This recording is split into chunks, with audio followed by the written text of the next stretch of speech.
On va corriger l'exercice 59, page 196. On a un réel x qui est quelconque et on appelle m l'image de x sur le cercle trigo. Le but, c'est de déterminer le signe de cos x et de sinus x en fonction de la position du point M. Il y a 4 cas, et donc on a découpé la figure en 4 cadrans. Alors je vais commencer par le cadran numéro 1. Alors le cadran numéro 1, c'est celui-ci.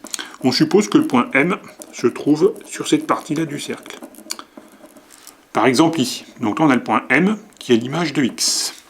Alors je rappelle que cos x c'est l'abscisse du point M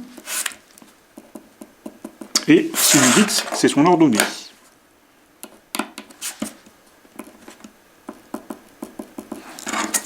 Alors si le point M varie dans ce cadran, c'est clair que son abscisse cos x va varier ici. Cos x varie donc entre 0 et 1, donc il est positif. Donc si le point M est dans le cadran numéro 1, le signe du cosinus de x, c'est plus. Pour le sinus, alors le sinus, c'est l'ordonnée du point M, ça va se situer ici. Alors si le point M varie sur le cadran numéro 1, eh bien c'est clair que son ordonnée varie ici.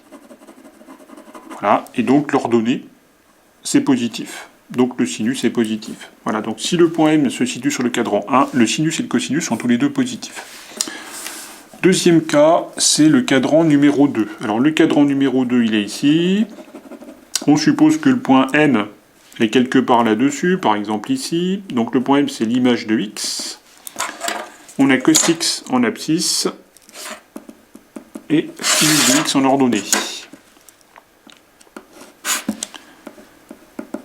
Alors, si le point M varie sur ce cadran-là, son abscisse varie ici.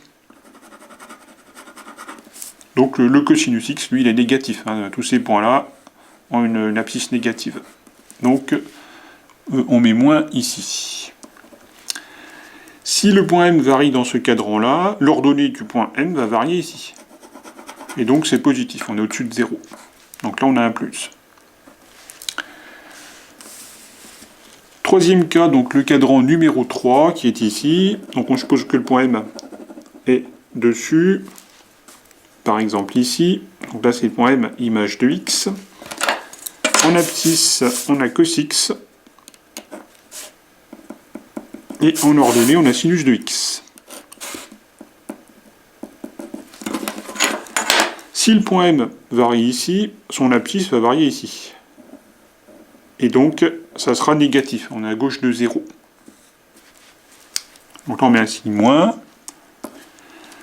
Si le point M varie ici, son ordonnée va varier ici. Et on voit que l'ordonnée est en dessous de 0.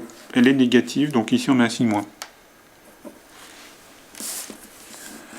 Dernier cas, le cadran numéro 4. On suppose que le point M est ici.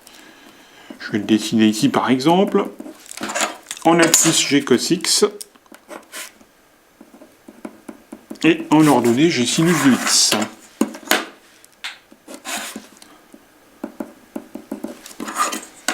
Alors, si le point M varie sur ce cadran-là, son abscisse va varier ici.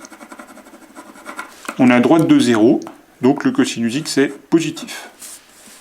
Là, on met un signe plus. Et puis, si le point M varie sur ce cadran, son ordonnée varie ici.